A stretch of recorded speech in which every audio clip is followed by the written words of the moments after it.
Efésios 5, verso 14, diz bem assim: desperta tu que dormes, levante-se dentre os mortos e Cristo resplandecerá sobre você. Eu quero trazer essa mensagem para nós, pegando essa memória do que acontece com Saul e o seu exército, e trazendo essa reflexão do que Paulo está deixando em Efésios. Felipe é bom de fazer essas conexões, de lembrar das mensagens passadas, e a pastora Daniela usou justamente textos de Efésios em um dos cultos desse ano. E quando vai terminar aquela relação de os filhos da luz, ele termina dizendo que é para despertar nós que estamos dormindo. Essa semana, enquanto meditava nessa palavra que acabamos de ler, o texto maior, Deus me fez ficar com ela ruminando, né? Diz que alguns animais assim, eles comem, depois ficam ruminando, a comida volta e eles mastigam novamente, vão ruminando. Deus foi falando comigo muito sobre isso, principalmente tirando o foco agora de Davi e Saul, mas pegando os dois como exemplos de muitas vezes como lutamos nossas batalhas. É o seguinte, irmãos, Saul, ele está com sangue nos olhos querendo pegar Davi, querendo matar Davi. Ele está fazendo isso movido por um orgulho, movido por uma soberba, e essa soberba vai levar ele à queda, vai levar ele à cova, vai levar ele ao suicídio. Ele está desesperadamente querendo acabar com a vida de Davi, mas ele não consegue fazer isso porque maior do que o exército de Davi, maior do que a estrutura que Davi tinha na sua mente de inteligência, de sabedoria, maior do que as armaduras que Davi usava, maior do que tudo isso, o que estava dentro de Davi era uma unção de sucessão. E quando Deus coloca uma unção sobre nós, podem tentar tirar tudo ao redor, mas o que está dentro ninguém consegue tocar. Então Davi, ele está sendo procurado, mas ele está o tempo todo atento de que o Deus de Israel está guardando ele, de que o pastor de Israel está protegendo ele. E é dessa forma que eu quero que você saiba, igreja, você pode sair, você pode voltar, você pode sair cedo, sair tarde, em todo tempo Deus estará cuidando de você. Creia que Ele não dorme, Ele não cochila, Ele está atento e vigilante com você. Alguns momentos, Saul foi informado onde Davi estava, e Saul fala bem assim: hoje Deus entregou ele em minhas mãos. Olha só, tomado pelo orgulho. Em outros momentos, Davi via Saul de forma vulnerável. Uma hora Saul entrou numa caverna para fazer necessidades. Davi está lá escondido lá dentro. Davi poderia matá-lo. Falaram com ele: olha, Deus entregou Saul nas tuas mãos. Davi tira um pedaço do manto só e sinaliza para Saul: olha, Saul, eu poderia ter acabado com sua vida, mas não fiz isso. Eu não tenho nada contra você, eu não vou levantar a mão contra o ungido. Ao passo que eu vou vendo Davi avançando, Saul vai retrocedendo, e principalmente eu vou percebendo que Saul sempre vai caindo e tropeçando em suas próprias palavras. Ele sempre faz votos e quebra, ele sempre faz promessas e quebra. Principalmente com Davi, ele começa a dizer: ô meu filho, volta, eu não vou fazer mal para você, e logo em seguida está tentando matá-lo.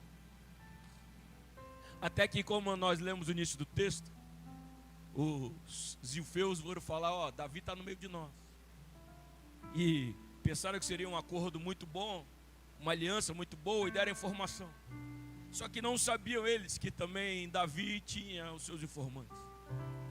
E quando começou a saber que Saul estava vindo, alguns espiões falaram para Davi: de fato ele chegou. E quando de fato ele chegou, Davi então começa a agir. Uma coisa que eu aprendo com Davi é isso: às vezes a gente começa a se preocupar com antecedência. E Davi, ele já está no tempo, correndo para um lado, correndo para o outro. E ele entende que se mover antes da hora também é tão ruim como se mover de forma atrasada. Então tem que se mover no tempo certo. Quando informaram que Saul tinha de fato chegado, ele começou a se mover. E quando ele vai se mover, ele vai no meio da noite. E ele percebe Saul dormindo, mas o mais agravante, o exército de Saul, o comandante do exército, também dormindo. No meio da guerra, irmão, não tem como a gente dormir. No meio da batalha não tem como dormir, irmãos. Às vezes a gente fica achando sempre que a vida vai começar, que a vida vai começar, que a vida vai começar, e a gente fica tirando cochilos em momentos que não dá para dormir. A gente vive uma realidade que é essa necessidade de Paulo dizendo: desperta tu que dormes. Deus está querendo agir através de nós e nós estamos dormindo. Vai chegar a nossa vez, vai chegar a nossa hora. Não, eu quero dizer como nós fizemos e por isso a gente orou antes da mensagem. Chegou a nossa vez, chegou a nossa hora. Você lembra? Tudo acontece de forma profética. Na Santa Ceia eu falei para vocês da roupa, do terno todo bonitinho, como é que eu vim pregar, desse jeito mais ou menos, né? Não lembro qual era a blusa. Deus está dizendo que para cada estação tem um tipo de roupa. Agora o que não pode é eu estar preparado para uma guerra, para pegar um adversário, e no meio da guerra eu não fizer uma rotatividade, quem vai dormir e quem vai vigiar. Todos dormem. Todos estão dormindo com sono pesado. Davi se vira para o seu exército, naquela ocasião 600 homens. Quem vai descer comigo lá? E Abissai fala: estou indo junto contigo. Aimeleque era o sacerdote improvisado que estava lá, era filho de sacerdote, tinha um colete sacerdotal. Mas quem vai Abissai com ele. E quando Abissai chega junto com Davi, o mais interessante é que eles estão tão perto de Saul, que eles veem que a lança dele está fincada no chão e que a jarra que ele bebia água está próxima à sua cabeça. Você viu na história que Abissai, ele se prontifica: o senhor não precisa colocar a mão nisso não, não precisa sujar suas mãos não, eu com um golpe só vou matar ele. De tão vulnerável que Saul estava. E Davi repreende, porque ninguém vai tocar no ungido do Senhor e sair ileso. Mas Davi termina aquele susto em Saul e no seu exército, fazendo algo que Satanás tem feito com a gente quando a gente dorme no meio da guerra. Ele vem e perto da cabeça pega o jarro de água e pega a lança. Quando nós dormimos no meio da guerra, a primeira coisa que o diabo vai fazer de nós é tirar nossas provisões e tirar nossas armas. A primeira coisa que ele vai fazer com a gente, se ele, o inimigo mortal, pudesse fazer como Abissai, de tocar, já ia matar. Veio para matar, roubar e destruir. Mas quando ele começa a ver que nós estamos dormindo, a primeira coisa que você vai sentir falta vai ser das suas armas espirituais e das suas provisões, do seu jarro de água. Aí você começa a olhar para a sua própria vida e começa a perceber como é que está as suas armas espirituais. Você tem armas para combater o mal que tem vindo contra a sua vida, contra a sua casa? Você tem lutado com as suas próprias mãos ou tem lutado com as armas espirituais? Tem usado palavra, jejum, oração, ferramentas espirituais, armaduras espirituais para você guerrear? Ou você ainda acha que não chegou a sua hora? Você está conservando as suas provisões? Você está atento, conservando as suas provisões? Ou quem sabe o diabo, o inimigo já foi levando isso de você e você só está se dando conta hoje que você está sem provisão e você está sem as suas armas, porque quem sabe no meio da guerra o inimigo te encontrou dormindo. O inimigo encontrou você não vigilante, você não estava atento ao que estava acontecendo. E quando Davi sai daqui, irmãos, ele começa a falar não com o rei, mas ele começa a gritar para o Abner, que é o comandante do exército. Porque Deus, ele sempre vai colocar alguém para ser coluna de outra pessoa. Deus sempre vai colocar alguém para se levantar como intercessor de outra pessoa. E sabe, você que está aqui nessa noite, você é servo de Deus, você é um cristão, mas você também é uma coluna de oração da tua casa. Você também representa a tua família. Eu profetizo que seus filhos vão chegar mais longe por causa das suas orações. Eu profetizo que seu casamento vai perdurar por causa das suas orações. Eu profetizo que grandes coisas vão acontecer na sua família por causa das suas orações. Então não aceita perder as armas espirituais, não aceita cochilar em meio às guerras, irmãos. Davi dá um grito de longe: ó Saul! Olha aqui que está na minha mão, ó. Abner, seu papel era proteger o rei, ele poderia ser morto essa madrugada. Irmãos, muita coisa acontece na madrugada. Muitas batalhas são vencidas ou perdidas na madrugada. No meio da calada da noite, muita coisa acontece. No meio da calada da noite, reis são depostos, né? No meio da calada da noite, nós vemos muita coisa acontecendo. Então você tem que ficar atento também.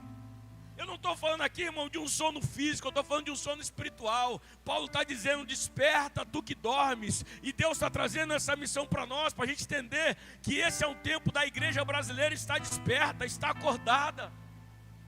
Não é um tempo de um movimento político para que acorde a nação, mas é válido um movimento que acorde a nação. Mas a igreja tem que ser a primeira a estar acordada, desperta, pronto e dizendo: a gente vai para o combate. A gente olha na Bíblia e vai perceber alguns sonos. Esse de Saul com os soldados poderia custar a vida do rei. Se Davi não tivesse princípios, poderia ter custado a vida dele. Se a unção não estivesse em Saul, certamente ele estaria morto. Davi matou muitos homens. Davi matou homens de esvaziar uma cidade, mas não tocou em Saul por conta da unção. Talvez você esteja aqui e tocaram muita coisa em você, mas não te mataram por conta da unção que Deus colocou na sua vida.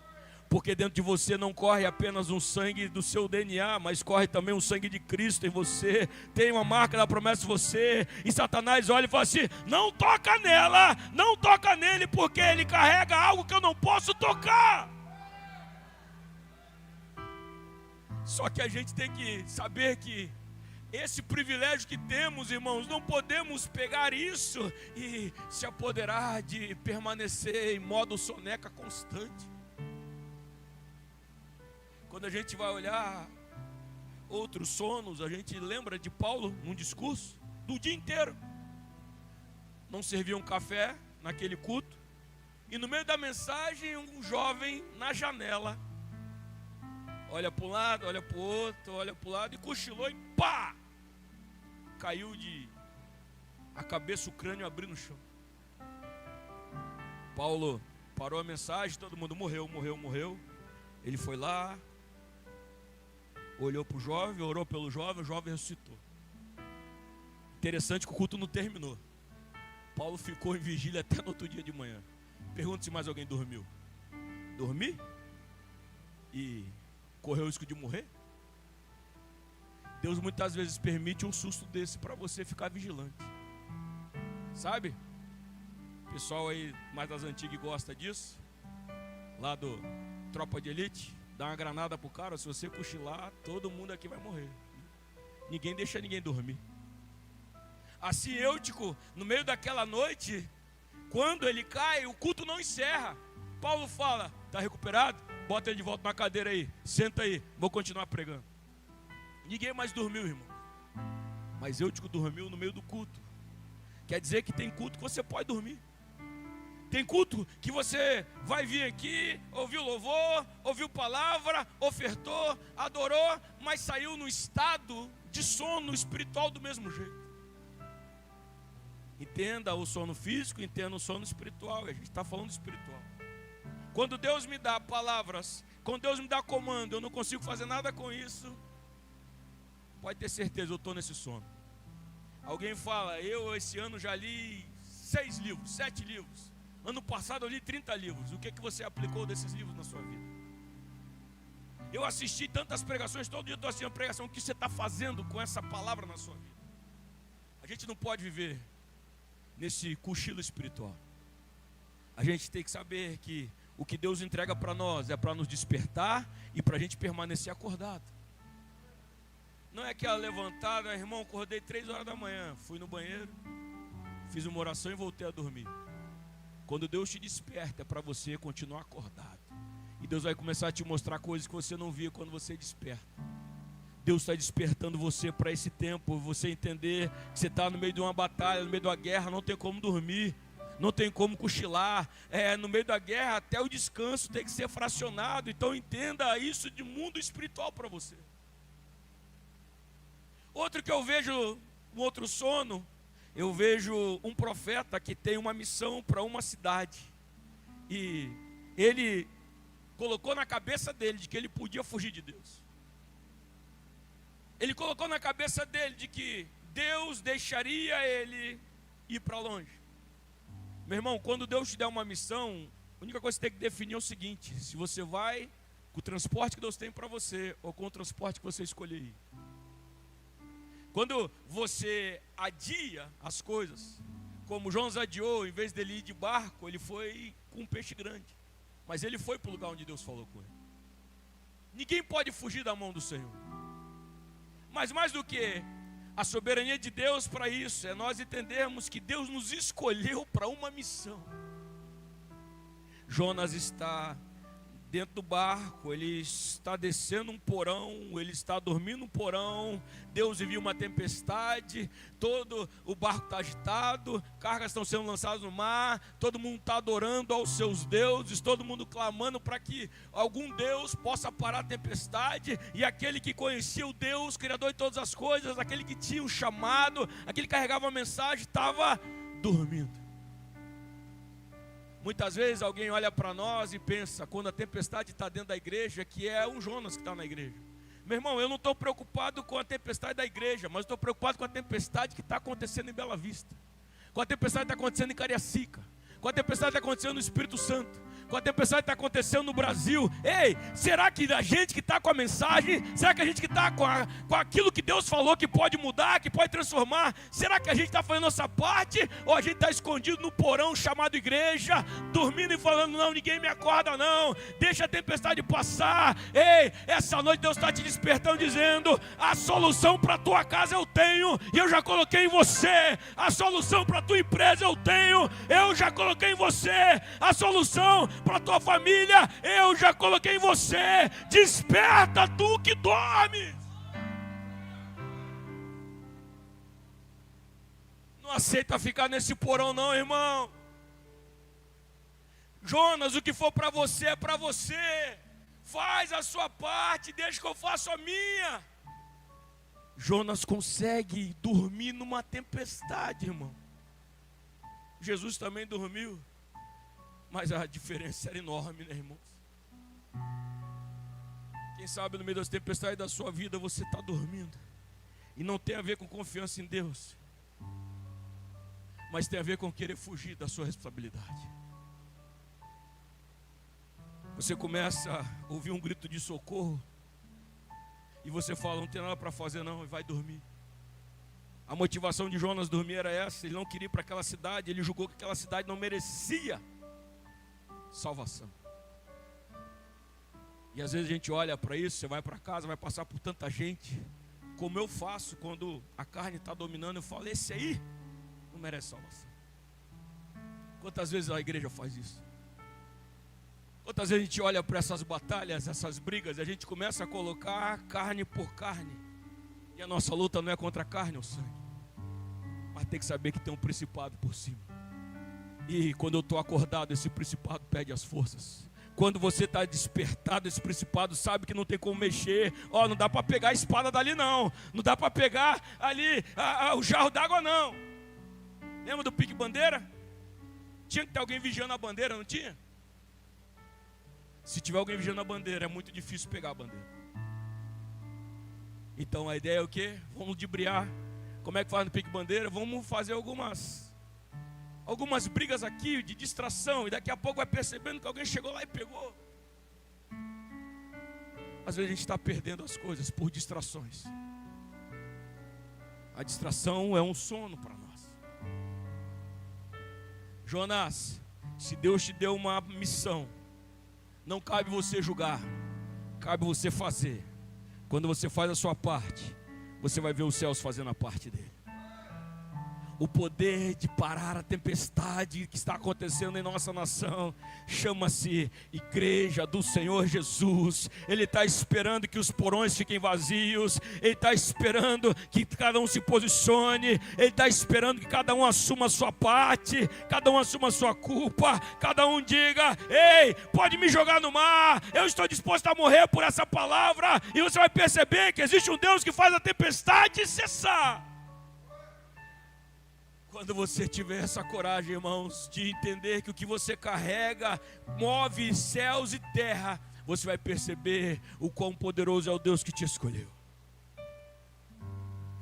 Eu digo mais 2 exemplos e a gente vai orar ao Senhor.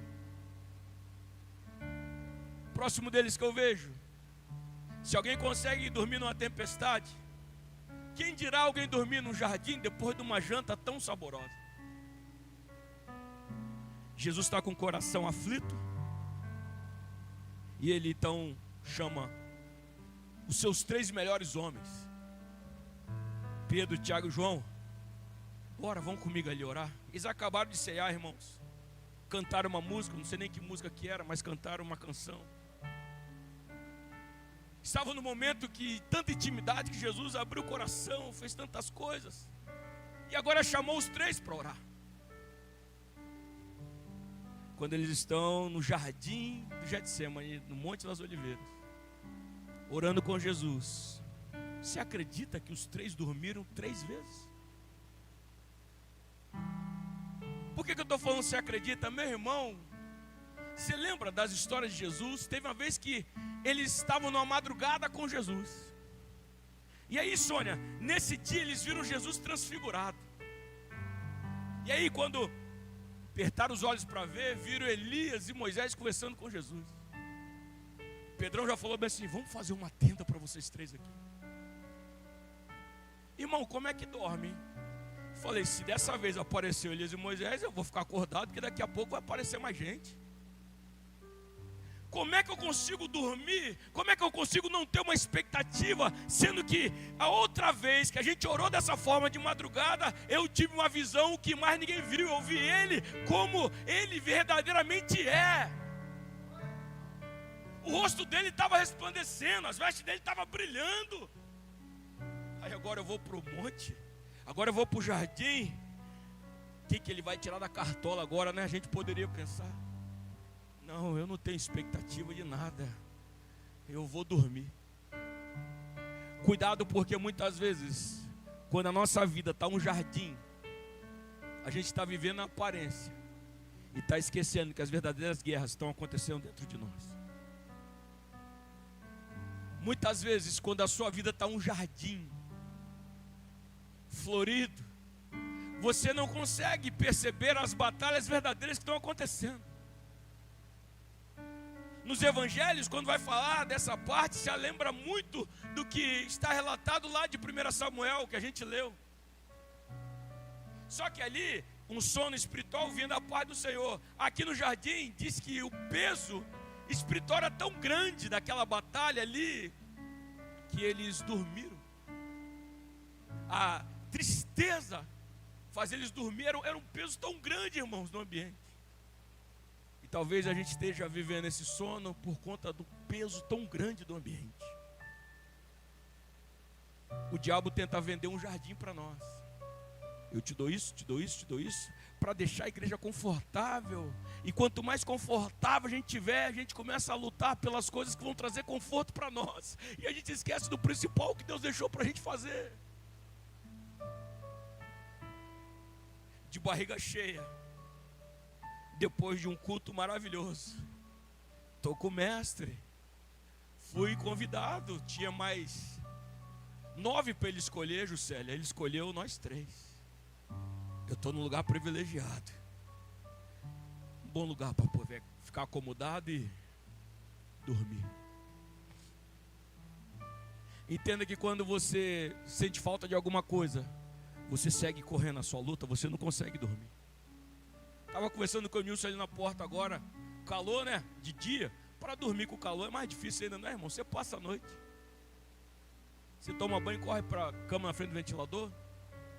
Você tem suas estratégias para fazer. Por quê? Porque você está incomodado, seu corpo está buscando conforto. Dorme no chão tão duro para você ver. Agora, quando tudo está confortável, é fácil a gente cochilar. Sabe o que eu temo da igreja desse tempo?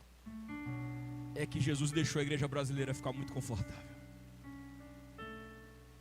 A gente vai lutar por um libertador fora da igreja, para que a gente possa continuar ficando confortável.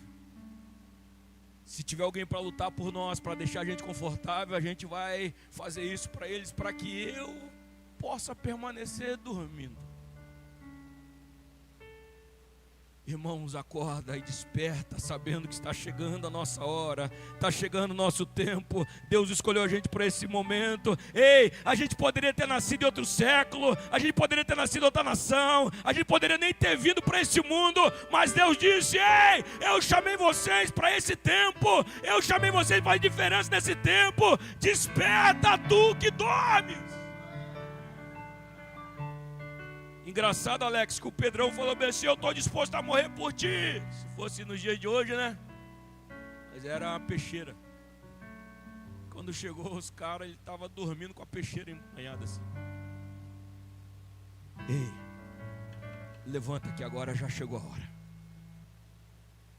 Dura a gente ouvir essa palavra, levanta que já chegou a hora. Porque não dá para reagir certo. Quem está dormindo não consegue reagir certo, você se trupica todinho. Você toma decisões precipitadas. Não durma no jardim. Não durma na tempestade. Não durma no culto. Não durma nas batalhas da vida. Lembra que você tem um guarda de Israel que não dorme, não cochila, ele protege você, ele cuida de você. Então fisicamente você vai entrar hoje na sua casa, você vai dormir um sono de príncipe, um sono de princesa. Mas olha só, quando se trata da vida espiritual sua e da sua família, ei, não cochila, não negocia dormir nos braços de Satanás, não negocia dormir em qualquer lugar, porque você sabe, você tem uma missão, tem uma palavra dentro de você, e Deus chamou você para vencer guerras. Poderia falar do Sansão, mas não vou falar. Não é esse caminho que eu quero, mas eu já estou terminando a mensagem. E eu lembro de uma parábola de Jesus, de um casamento. E essa história é tudo a ver com a gente, por isso era uma parábola. 10 virgens, 10 noivas, adornadas, vestidas, se prepararam para aquele dia, tiveram o dia de noiva delas. Todas elas estavam com as suas vestes. Todas elas, na cultura, não era carregando um buquê de flores, mas carregando uma lamparina que tinha o azeite. E elas estavam aguardando o noivo chegar. Irmãos, elas não estavam ali, e se porventura aparecesse o noivo, tudo bem. Não, elas se vestiram, elas se prepararam, elas foram para lá, esperando o noivo chegar. Elas não estavam assim paradas na esquina e falando assim: se passar um noivo bom aqui, eu vou com esse noivo. Não. Se estava marcado para elas, também estava marcado para o noivo. Esses dias ele lá falou comigo meio assim: papai, no dia do casamento da mamãe, como é que foi o seu dia? Foi o casamento da sua mãe? Não, nosso casamento. Não, mas quem casou foi a mamãe, papai. Foi, mas eu casei com ela. Você sabe, né, papai? O casamento é a mulher que gosta, né, do casamento. Eu falei: não, mas eu também tive a minha parte. A noiva estava esperando pelo noivo. Casamento seria o encontro dos dois. Eu me preparei para isso. Eu me vesti para isso. Eu estava adornado para isso. Só que o noivo demorou a chegar. Eu gosto dessa palavra porque tem tudo a ver comigo. Eu atrasei no meu casamento, para a glória de mim mesmo. A pastora Daniela chegou no horário, e quem atrasou foi o pastor Saulo. Também, irmão, com esse tanto de cabelo, como é que faz? Na verdade, eu vou me defender que o dia da noiva é top, mas o dia do noivo é guerra desde o amanhecer, é ou não é? É ou não é, Felipe? É o dia inteiro, irmão. E ela ficava só assim: como tá aí? Eu falei: tá bom. Falei: desfruta do seu dia aí, deixa eu aqui. E na época não tinha WhatsApp, mandar foto, nada. Eu lembro quando eu cheguei lá para ver a ornamentação da igreja, eu falei assim: você falou que as flores eram quais? Aí ela era assim, eu falei, tem nada disso aqui não. Boca minha, podia ter deixado, casar com as flores de defunto no altar lá. Aí ela, não é essa ornamentação não, tive que esperar a mulher ir lá voltar, buscar o arranjo de flor.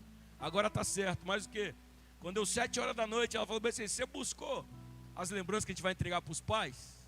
Aí eu, busquei. 7 horas da noite, casamento para 8 horas. Eu falei, onde é que eu vou achar um negócio desse agora? Lembro que eu fui lá para Itacibá ver se achava alguma coisa aberta, ainda achei. Compramos, na hora de entregar também não entregamos. Aí quando deu 7h40, eu saindo de casa e subindo, minha prima foi e falou bem assim para mim assim, você vai casar? Deixa eu ver sua mão, as unhas tudo para fazer, irmão. Ela, não, a foto só pega aí. Dessa vez estou nem preocupado com o restante, a foto vai pegar aí, vem cá que eu vou fazer sua unha. Eu falei, 7h40 da noite. E aí a Magda foi, pegou uma base lá na casa da minha irmã e pode ir agora. Cabelo nem vou falar, né? Graças a Deus não tem muito trabalho. Foi só que ele prestou barba bacana lá. Mas se der um zoom na foto, você vai ver um pouquinho de cabelo ainda que eu achei. Quando deu 8 horas, a pastora Daniela estava lá esperando. Você está onde? Sua tia vai começar o culto. Pastor Eli, irmão. A Júlia, ela brincou com a vida dela lá em Itacibá. Porque os dois ali são britânicos para esse negócio. Se tiver um músico, então, eles faz louvor, palavra, tira oferta e termina o culto. E os noivos que casam em outro lugar. Quando eu cheguei era 8h05. E aí, graças a Deus, eu casei com essa mulher abençoada, mãe da minha filha. E hoje tem 23 anos que a gente deu o primeiro beijo. Dia 15/2/2003. Com essa musiquinha, então, eu boto eu lá para dormir na casa de alguém hoje. Voltando à mensagem para a gente terminar aqui. Eles estavam preparados para isso, elas estavam preparadas para esse momento. Mas o noivo demorou a chegar e dormiram. Então, elas estão com as suas lamparinas, com seus vestidos. E eu não sei se uma foi encostando na outra, mas todas dormiram. Eu gosto de olhar para o texto e perceber que aparece alguém para despertar.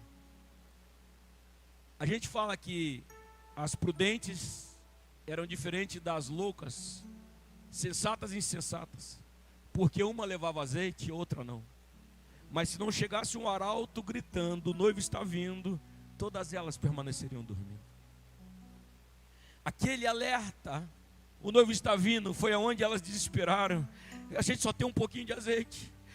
O nosso já está acabando. Me dá um pouco desse azeite. Não, se a gente entregar para você, pode ser que falte para nós. Vai chegar uma hora, irmãos, que não dá para emprestar mais azeite. Sabe como a gente empresta azeite? Adilson, você ora por mim? Aí o Adilson, que gosta de orar mesmo, só de tarde que ele dorme, mas madrugada inteira, manhã inteira, mas não aparece na casa dele depois do almoço não, que você não acha ele não. E não gosta de dizer que está dormindo também não. Ele fica revoltado. Que dormindo, rapaz? Eu que não te ouvi. Mas de madrugada, você mandar mensagem é 24 horas. Mas a gente fica pegando azeite emprestado, irmão. Ô pastor Denilson, você está lá em Jardim de Alá, né? Deve estar orando bastante aqui. Tem uma listinha, bota esses pedidos junto também. Azeite emprestado. Ô Jaldeir e Sônia, segunda-feira, né? Rapaz, já começou a botar aqui esse pedido de oração e tem tanta coisa que eu tenho que pedir a Deus. Está aqui meu rolinho aqui, ó. Azeite emprestado. Ô meu líder, ô minha líder, azeite emprestado, irmãos. A igreja compartilha, mas chega uma hora que não vai dar para emprestar azeite. Chega uma hora que você não tiver azeite, você vai ficar para trás. E eu, essa noite, com a graça de Deus, eu sou o arauto que está gritando. O noivo vem aí.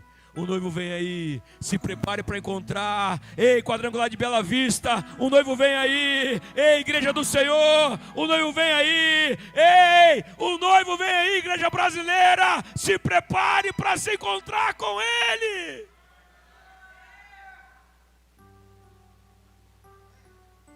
Queria chamar o Ministério de Louvor para cá. Se prepara. Desperta, tu que dormes. Do que equivale toda a sua estrutura, todo o seu esforço? De que vale toda a sua preparação se no momento crucial você não tem azeite? Do que vale viver tudo que você viveu de jornada? Não, eu sou crente há tanto tempo. Não, eu sirvo a Deus desde o tempo da tenda. Ô meu irmão, a tenda já caiu, você viu isso? Ei, todo dia a gente tem que pegar o azeite. Não tem como pegar um galão de azeite. Dá um azeite aí, um botijão de azeite. Irmãos, não tem como andar com botijão. A proposta é renovar esse azeite. Renova esse azeite. Como que eu renovo o azeite? Todo domingo a gente está aqui renovando azeite. Toda terça a gente está aqui renovando azeite. Toda segunda a gente está aqui renovando azeite. Toda quinta-feira e todo domingo, a partir da semana que vem, já ia lá, renovando azeite. Meu irmão, minha irmã, você precisa renovar esse azeite sempre diante do Senhor, porque chega uma hora que azeite velho não funciona mais não também. O cheiro é insuportável, não segura mais. Ei, em tempos de adversidade, a gente acaba gastando mais do azeite. Então você precisa buscar sempre esse renovo de azeite. Eu termino a mensagem lembrando de como comecei. Davi vai de forma sorrateira, e ele poderia ter aniquilado Saul, mas ele não fez e não permitiu fazer. Mas ele deu um alerta: ei, estou com a sua espada, eu estou com as suas provisões. Deus está dizendo para você: lembra hoje, nesse domingo, dia 15/2/26, quantos livramentos você teve da parte do Senhor. Quantas vezes que o diabo falou: hoje eu vou matar ele, e Jesus entrou na frente e falou: não, Satanás, nele você não toca. E quando você olhou, você viu que a arma espiritual foi embora. Você olhou e viu que só ficou a sede para ser saciado, e o seu jarro de provisões estava na mão do inimigo. Deus essa noite quer que você lembre que Ele não permitiu que o mal viesse contra a sua vida. Deus quer que você lembre que Ele não permitiu que coisa pior viesse contra você. Mas talvez esse susto foi para você despertar. Esse susto foi para você acordar. Mas não é aquele acordar de dar uma olhada na hora e voltar a dormir. Não, desperta tu que dormes, porque já vem a sua luz, e a glória do Senhor vai brilhando sobre você, vai nascendo sobre ti. Ei, levanta tu que dormes. Ei, você pode estar até mesmo em meio aos mortos. Se levanta, tem uma voz tão poderosa que consegue te despertar mais do que qualquer despertador. Ele te levanta até mesmo dos mortos, e você começa a ver o brilho da glória dele vindo em sua direção e também fluindo a partir de você.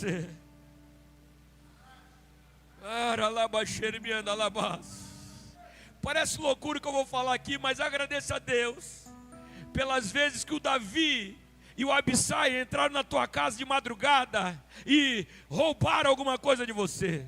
Se você estiver conseguindo entender o espiritual, eu vou dizer: agradeça a Deus pelas adversidades que apareceram na sua vida e que você pensou, é o meu fim, e não foi o seu fim. Mas o que eles fizeram com você? Fez você orar, fez você buscar mais a Deus, fez você tomar uma postura diferente, você viu que no final foi bom para você. Imagina a reunião que Saul teve com Abner e com o exército dele, e fala: rapaz, vocês são loucos? Nós íamos morrer dessa forma? Imagina se o Maduro pudesse fazer reunião com os soldados dele. Foi no meio da madrugada assim, irmão. Desperta a igreja do Senhor. Desperta, porque o Senhor quer nos usar nesse tempo. Ainda tem segunda e terça, e ainda tem as cinzas da quarta-feira. É o que dizem desse feriado, não é? Mas hoje a gente está aqui, amanhã você tem a oportunidade de estar aqui, terça-feira tem a oportunidade de estar aqui. Desperta.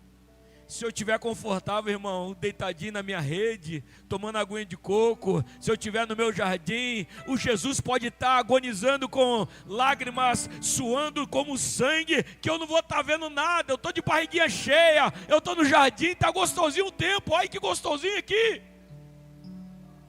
Você vai esperar alguém vir para roubar a tua lança, você vai esperar alguém entrar e tirar de você suas provisões, para você falar, oh, não, hoje nós queremos, Senhor, estar despertos com o Senhor. Você pode colocar de pé.